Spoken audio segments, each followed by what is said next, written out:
Kami dari kelompok 6 akan membahas mengenai Globalization of Ethical Decision. Sebelum itu, kami beranggotakan 3 orang, yaitu yang pertama Westi Rahmadani, yang kedua Nabila, dan yang ketiga Anggi Eka Putri. Untuk yang pertama yaitu pengantar dari tema ini. Lingkungan bisnis global jika dipahami dapat menghancurkan kepercayaan yang dibutuhkan perusahaan untuk sukses. Untuk transisi dari satu budaya atau negara yang dipahami dengan baik, arena global membutuhkan pengetahuan tambahan. Tujuan dari pembahasan ini yaitu untuk membantu menyadari atau menghindari rawa etika yang mengintai, serta untuk membantu menjadi peka secara etis terhadap lingkungan global etika bisnis. Untuk yang pertama yaitu budaya global, nilai dan praktek. Budaya nasional adalah konsep yang jauh lebih luas daripada budaya organisasi yang mencangkup segala sesuatu di lingkungan kita, yang dibuat oleh orang baik berupa barang berwujud seperti artefak dan entitas tidak berwujud seperti konsep dan nilai. Bahasa, nilai, hukum, politik, teknologi, pendidikan, organisasi sosial, dan nilai-nilai umum dan standar etika semuanya termasuk ke dalam definisi ini.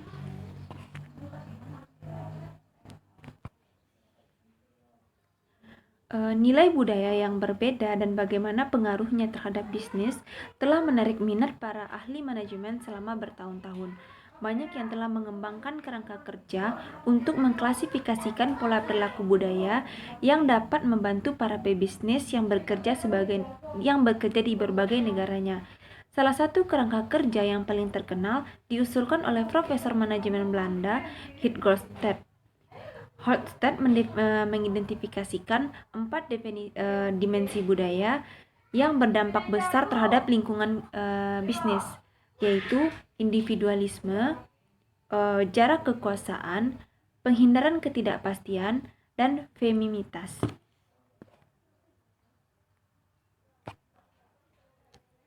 Nah, secara umum ada nilai-nilai yang diharapkan pada konsep ini dan ada nilai-nilai yang tidak diharapkan.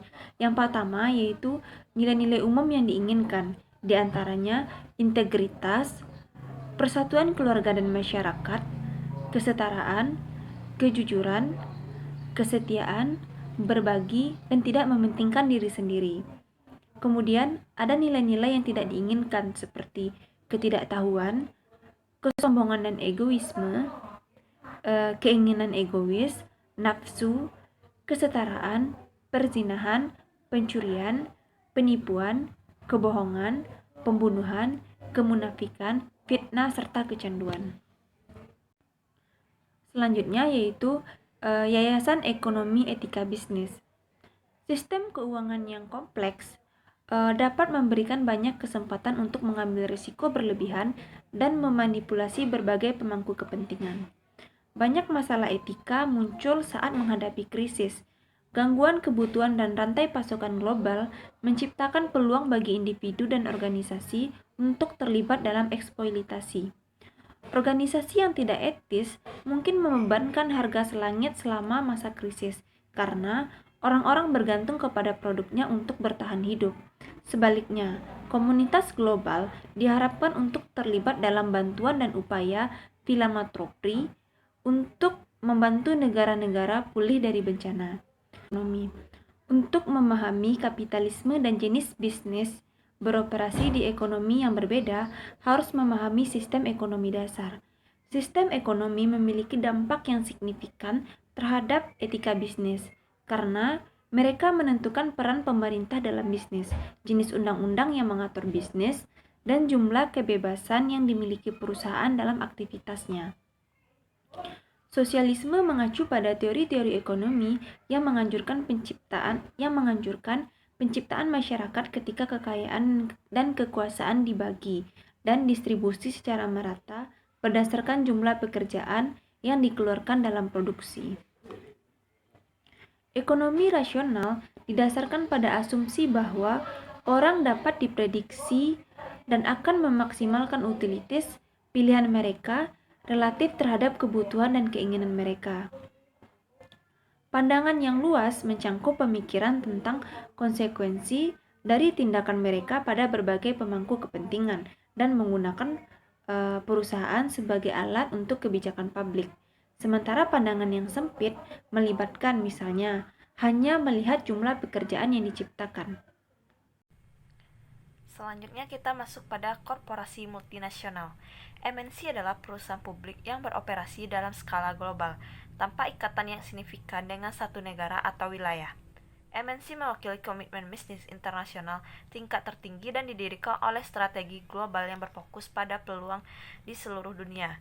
Contoh perusahaan multinasional yang berbasis di Amerika Serikat termasuk Nike, Monsanto, dan Cisco System. Beberapa perusahaan ini telah tumbuh begitu besar sehingga menghasilkan pendapatan yang lebih tinggi daripada produk domestik brutonya atau PDB, jumlah semua barang dan jasa yang diproduksi di suatu negara selama 1 tahun dari beberapa negara tempat mereka berbisnis. Kegiatan MNC juga mengangkat isu persaingan tidak sehat.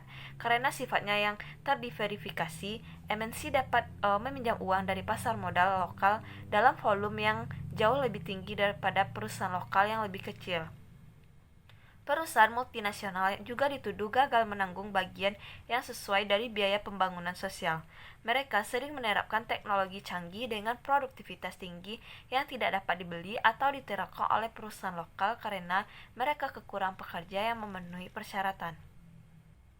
Selanjutnya kita masuk kerjasama global untuk mendukung bisnis yang bertanggung jawab. Yang pertama yaitu Dana Moneter Internasional.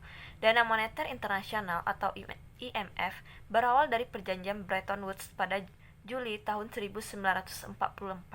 Ketika kelompok pemimpin internasional memutuskan bahwa tanggung jawab utama untuk pengaturan hubungan moneter antara ekonomi nasional harus berada di badan internasional.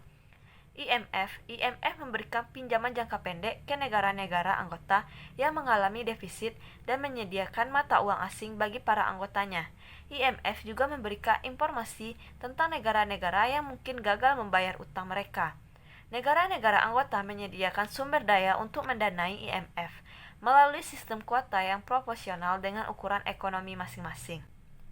Yang kedua yaitu Global Compact Perserikatan Bangsa-Bangsa. Perserikatan Bangsa-Bangsa atau PBB didirikan pada tahun 1945 oleh 51 negara. Tujuannya adalah untuk mempromosikan perdamaian di seluruh dunia, membangun hubungan yang menguntungkan antar negara, dan mendukung terciptanya standar dan hak asasi manusia yang lebih baik dalam skala global. Saat ini PBB mencakup 193 negara anggota dari seluruh dunia. Meskipun Perserikatan Bangsa-Bangsa umumnya dianggap sebagai organisasi penjaga perdamaian, koalisi dari berbagai negara ini juga berfokus secara luas pada pembangunan berkelanjutan, hak asasi manusia dan kesetaraan gender, masalah lingkungan, dan banyak lagi. Selanjutnya kita masuk pada Organisasi Perdagangan Dunia atau WTO. Organisasi Perdagangan Dunia WTO didirikan pada tahun 1995 di putaran Uruguay. Negosiasi Perjanjian Umum tentang Tarif dan Perdagangan atau GATT. Saat ini WTO memiliki 159 negara, anggota dan pengamat. Atas nama keanggotaannya, WTO mengelola perjanjian perdagangannya sendiri, memfasilitasi negosiasi perdagangan, menyelesaikan perselisihan perdagangan, dan memantau kebijakan perdagangan negara-negara anggota.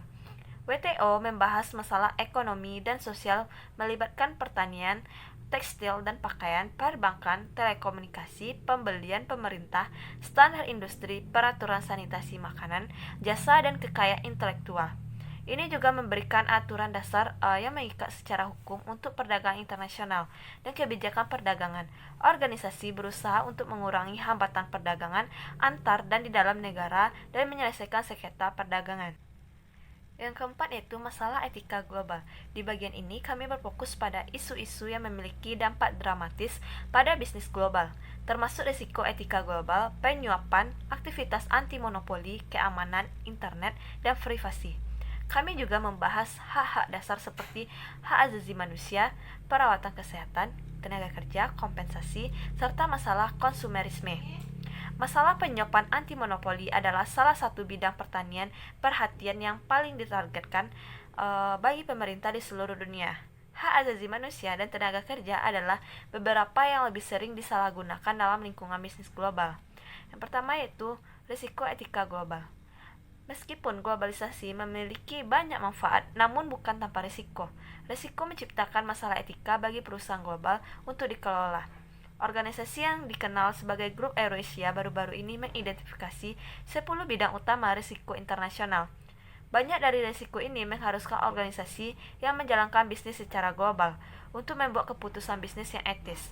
Beberapa risiko tersebut dijelaskan di bawah ini. Yang pertama yaitu pasar negara berkembang menawarkan banyak peluang bagi investor, tetapi bukannya tanpa risiko yang signifikan. Ketidakstabilan politik, ketidakseimbangan kekuasaan, ketidakpuasan sosial, dan ekonomi yang goyah merupakan risiko besar bagi investasi asing foreign. Yang kedua yaitu kepemimpinan. Cina telah banyak nasionalisme yang dapat mengancam hubungan dengan negara lain, terutama Amerika Serikat dan negara-negara Asia Tenggara.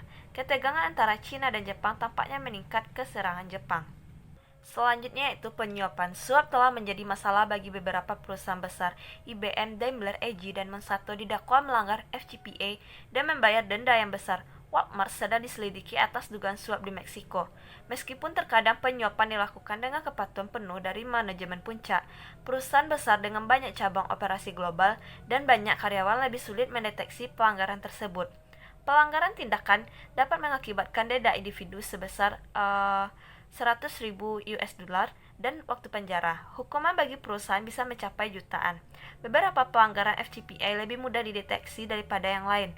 Beberapa praktik yang berisiko termasuk pembayaran tiket pesawat, biaya hotel, dan makan dari pejabat asing yang bepergian. Transfer pembayaran ke rekening ini, pajak lepas pantai, dan perekrutan agen yang direkomendasikan oleh pejabat pemerintah untuk melakukan layanan konsultasi. Lembaga penegak hukum saat ini menargetkan pembayaran suap pihak ketiga ini. Aktivitas antitrust. Antitrust merupakan kebijakan pemerintah untuk menangani persaingan pasar tidak sehat atau tindakan monopoli. Undang-undang antitrust bertujuan untuk menghentikan penyalahgunaan kekuatan pasar oleh perusahaan-perusahaan besar. Selain itu, untuk mencegah merger dan akuisisi perusahaan yang akan menciptakan atau memperkuat monopoli. Persaingan usaha tidak sehat adalah persaingan antar pelaku usaha dalam menjalankan kegiatan produksi atau pemasaran barang dan jasa yang dilakukan dengan cara tidak jujur dan melawan hukum atau menghambat persaingan usaha. Pada tahun 1890, Amerika Serikat mengesahkan Sherman Antitrust Act untuk mencegah perilaku persaingan pasar tidak sehat tersebut. Salah satu praktek usaha yang digolongkan sebagai unfair business competition oleh Sherman Act yaitu praktek penggunaan secara eksklusif kekuatan pasar yang tidak menguntungkan bagi pihak pembeli.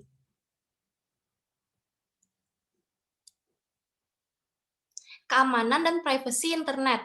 Sampai saat ini, keamanan internet belum menjadi bagian penting dari etika bisnis. Namun, kejahatan internet yang serius telah membawa masalah ini menjadi perhatian publik. Peretasan komputer merupakan salah satu contoh permasalahan terkait keamanan. Kasus peretasan komputer menjadi sangat bermasalah di Amerika Serikat dan Cina. Saat ini, para peretas komputer dapat menggunakan alat seperti internet dan virus komputer untuk melakukan aksi mereka, sehingga mereka dapat dengan mudah melakukan spionase atau memata-matai perusahaan. Selain itu, peretasan komputer ini juga dapat meluncurkan serangan dunia maya terhadap infrastruktur pemerintah dan mencuri informasi rahasia. Beberapa serangan dunia maya di Amerika Serikat telah ditelusuri kembali ke kelompok peretas Cina, di mana peretasan tersebut telah mengakses triliun terabyte informasi yang sangat sensitif. Peretasan tidak hanya diarahkan ke bisnis dan rahasia dagang Amerika Serikat, tetapi yang lebih mengkhawatirkannya lagi, peretasan tersebut juga diarahkan pada sistem jaringan listrik negara, sistem keuangan, dan sistem informasi militer. Dilema etika lain adalah mengenai privasi. Salah satu contohnya adalah penggunaan informasi pribadi oleh perusahaan. Facebook, situs jejaring sosial paling populer di seluruh dunia saat ini, telah dikritik karena kebijakan privasi yang longgar dan membuat informasi anggota terlalu publik. Privasi telah menjadi perhatian sehingga pemerintah mulai mempertimbangkan undang-undang baru untuk mengatur pengumpulan informasi di internet. Nah, selanjutnya hak asasi manusia. Arti istilah hak asasi manusia dikodifikasikan dalam dokumen PBB. Di dan didefinisikan sebagai martabat yang melekat dengan hak yang sama dan tidak dapat dicabut. Selain itu, HAM adalah bentuk kebebasan, keadilan, dan perdamaian di dunia. Konsep hak asasi manusia ini bukanlah hal baru dalam bisnis. Hal ini telah ada dari beberapa dekade yang lalu, tetapi hanya sedikit perusahaan yang mempertimbangkan HAM hingga saat sekarang ini. Tabel 10.5 menyajikan 3 pasal dari Deklarasi Hak Asasi Manusia. Ada pasal 18, 23, dan 25. Selanjutnya adalah kesehatan. Kesehatan, masalah etika lain yang semakin penting, yaitunya terkait dengan perawatan kesehatan. Secara global, 1 miliar orang kekurangan akses ke sistem perawatan kesehatan, dan sekitar 11 juta anak di bawah usia 5 tahun meninggal karena kekurangan gizi dan penyakit yang dapat dicegah setiap tahun. Akibatnya, kekhawatiran global tentang prioritas perusahaan farmasi meningkat. Dilema etika dalam dunia kesehatan ini melibatkan keuntungan versus perawatan kesehatan. Selain itu, paten adalah masalah lain dalam kasus kesehatan yang menantang, di mana paten memberikan hak eksklusif kepada perusahaan farmasi atas produk mereka untuk jangka waktu tertentu. Dengan adanya paten, perusahaan dapat membebankan harga yang lebih tinggi sehingga tidak dapat dijangkau oleh negara-negara berkembang. Isu terkait yang mempengaruhi baik negara berkembang maupun negara maju adalah keterjangkauan perawatan kesehatan. Meningkatnya biaya perawatan kesehatan terus menimbulkan tantangan kritis, terutama di Amerika Serikat, di mana jutaan orang tetap tidak diasuransikan. Ketika perawatan kesehatan menjadi terlalu mahal, bisnis cenderung mengabaikan paket perawatan kesehatan yang ditawarkan kepada karyawannya, ataupun mereka menurunkan ke paket yang lebih murah dan inklusif dan kurang inklusif. Penipuan perawatan kesehatan global adalah masalah etika serius. Hal ini merugikan bisnis dan pemerintah, serta merampas jutaan dana individu yang dibutuhkan untuk perawatan kritis. Buruh dan hak untuk bekerja. Masalah global lainnya terkait isu etika dalam dunia bisnis adalah tenaga kerja. Saat ini banyak orang tinggal dan bekerja di negara selain tanah air mereka. Salah satu contoh masalah ketenaga kerjaan global melibatkan ketidaksetaraan upah gender. Perdebatan ini telah menyebar ke seluruh dunia, baik di negara berkembang maupun negara industri. Terdapat beberapa pasal dalam Deklarasi Hak Asasi Manusia (PBB) yang mengatur tentang HAM, di antaranya pasal 23 dan pasal 25. Pasal 23 membahas hak untuk bekerja dan bergabung dengan serikat pekerja, sedangkan pasal 25 membahas tentang standar hidup dan hak-hak khusus yang berkaitan dengan kehamilan. Kompensasi atau masalah upah. Karyawan, terutama yang berada di tempat-tempat tanpa perlindungan karyawan yang kuat, mulai mempertanyakan mengapa eksekutif tingkat tinggi mendapatkan begitu banyak manfaat, sementara pendapatan mereka tetap sama atau turun. Pertanyaan-pertanyaan ini menyoroti dua masalah upah yang memiliki efek mendalam pada bisnis, yaitu upah layak dan kompensasi eksekutif. Upah hidup adalah upah layak mengacu pada upah minimum yang dibutuhkan pekerja untuk memenuhi kebutuhan dasar. Banyak negara telah mengesahkan undang-undang upah minimum untuk memberikan upah layak kepada karyawannya. Hukum ini bervariasi dari satu negara ke negara lainnya. Negara seperti Amerika Serikat, Australia, dan Inggris mengadopsi undang-undang upah minimum regional yang lebih tinggi untuk memperhitungkan biaya hidup mereka yang lebih tinggi. Kompensasi eksekutif. Masalah gaji eksekutif muncul selama resesi global terakhir. Di Amerika Serikat, pemerintah merasa perlu untuk menyelamatkan perusahaan yang akan bangkrut. Namun, ketika perusahaan tersebut menerima uang dari pembayar pajak, beberapa perusahaan seperti American International Group dan Merrill Lynch malah membayar jutaan eksekutif mereka sebagai kompensasinya. Akibatnya, publik menjadi marah. Jenis insiden ini menyebabkan tuntutan global untuk keselarasan yang lebih baik antara kinerja manajerial dan kompensasi. Nah, selanjutnya konsumerisme. Konsumerisme adalah keyakinan bahwa kepentingan konsumen harus mendikte struktur ekonomi masyarakat. Namun, selama 50 tahun terakhir, konsumen menempatkan tekanan yang signifikan pada lingkungan. Banyak ilmuwan berpendapat bahwa faktor manusia seperti peningkatan emisi bahan bakar fosil dari industrialisasi dan pembangunan serta penggundulan hutan telah menyebabkan pemanasan global. Etika masalah konsumerisme ini banyak terdapat pada negara-negara berkembang. Nah, presentasi yang terakhir yaitu pentingnya pengambilan keputusan etis dalam bisnis global. Pengambilan keputusan yang etis sangat penting jika perusahaan ingin beroperasi dengan sukses dalam konteks bisnis global. Tanpa pemahaman yang jelas tentang kompleksitas etika global, perusahaan akan menghadapi berbagai jerat hukum dan politik yang dapat mengakibatkan bencana. Keberhasilan implementasi program etika global membutuhkan lebih dari sekedar komite etika global. Hal ini juga membutuhkan pelatihan ekstensif bagi karyawannya. Karyawan perusahaan global harus dilatih untuk memahami dan menghormati perbedaan ini, terutama karyawan yang terlibat langsung dalam operasi global. Sebagai contoh, Ford, Ford Motor Corporation memiliki program pelatihan etika global online untuk karyawannya dan tersedia dalam 13 bahasa. Mereka juga menawarkan hotline untuk karyawan di 24 negara dan melatih kantor penasihat umum bagaimana menangani keluhan global. Selain adanya pelatihan, penting bagi sebuah perusahaan untuk bertindak dengan integritas. Bahkan jika mereka melakukan bisnis di negara dengan undang-undang yang longgar tentang subjek etika tertentu, mereka juga harus tetap menerapkan integritasnya. Nah, sekian presentasi dari kelompok 6. Semoga dapat bermanfaat. Wabillahi taufiq wal hidayah. Wassalamualaikum warahmatullahi wabarakatuh.